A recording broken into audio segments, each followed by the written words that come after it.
May I come in, sir? Yes, please do. Good afternoon, sir. Good afternoon. Please take your seat. You're Ankita. Yes. Ankita Mishra. Yes, sir. Ankita, are you vaccinated? Yes, sir. I just want to inform you that all board members are also vaccinated. So it makes sense to remove your mask. Yes. Good? Yeah. Okay. So Ankita, to begin with, please tell us something about yourself. So, I'm Ankita Mishra. I come from Lucknow. I have done my electrical engineering from Motilal Nehru National Institute of Technology. Thereafter, I worked in PepsiCo for some time, and presently I am training as a Assistant Commissioner Commercial Tax in UP government. Assistant Commissioner Commercial Tax. So it's a public Service Commission Yes, appointment? sir. UPPCS. UPPCS. Yes, sir. Which batch? So I was selected in 2018, but I joined in 2021. That is because you delayed it? No, sir. The results were delayed. Results were delayed. And you're under trainee, right? Yes, sir. So what are going to be your responsibility once you become Assistant Commissioner Commercial Tax?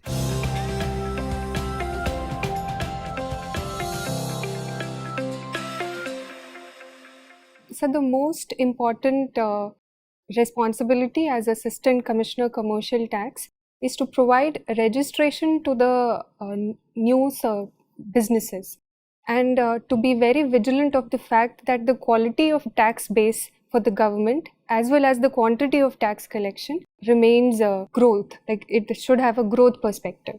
And currently, if we look at the revenue of Uttar Pradesh from where you're coming, yes, sir. What percentage of it is commercial tax? So, as per the budget 2020, the recent budget 2022, nearly 30% of the state revenue that it comes from commercial taxes, GST, and it comprises the largest tax revenue of the state.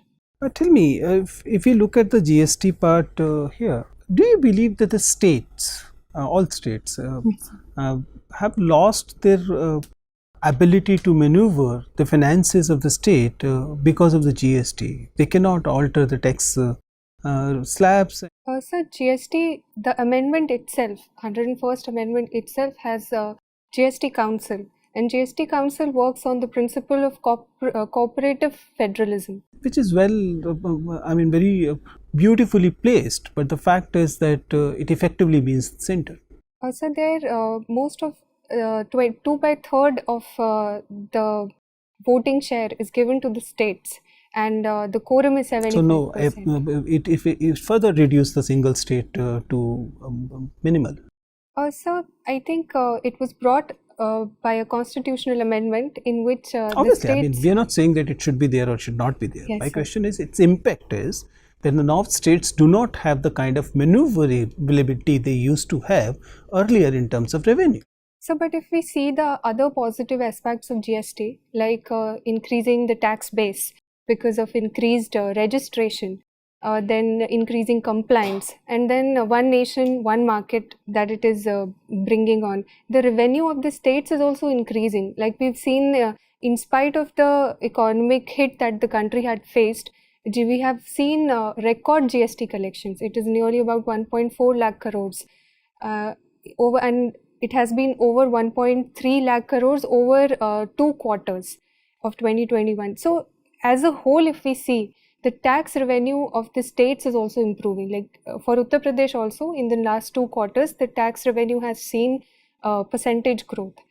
And I think by looking at it as a whole picture, GST is providing better, like the cascading impact is reduced.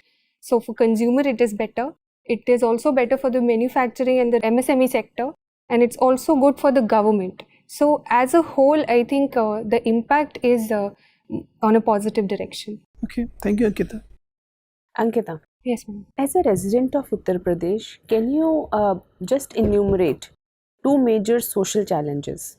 Ma'am, according to me, I think there are various challenges, but 2 most important challenges are gender-based discrimination and caste-based discrimination. And 2 political challenges? Ma'am, again, they're numerous, but I think the most important political challenge over the period has been the vote bank politics. But now little change has been seen over a period And of time. second? And second would be, ma'am, absence of women in political representation. And two major economic challenges. Ma'am, the first and the most important is attracting investment in Uttar Pradesh, because most of its economy is dependent on agriculture, and second, I think it is generating gainful employment, because it has one of the highest number of youth population, and it needs to generate gainful employment for youth. Very good. As a student of philosophy, can you tell me what is the philosophy of Ankita Mishra?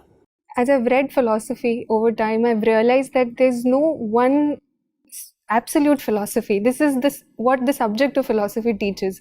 That, like in physics also, we see there's no one unifying field that can unify all the fields. In mathematics, we lose consistency if we go towards completeness.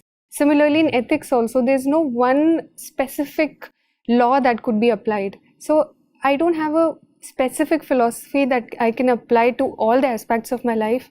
But based on my experience, ma'am, I'd say being simple is something that is mostly useful, and I resonate with in most aspects of my life. And have you heard about the term minimalism? Yes, ma'am. And how is simple different from minimalism?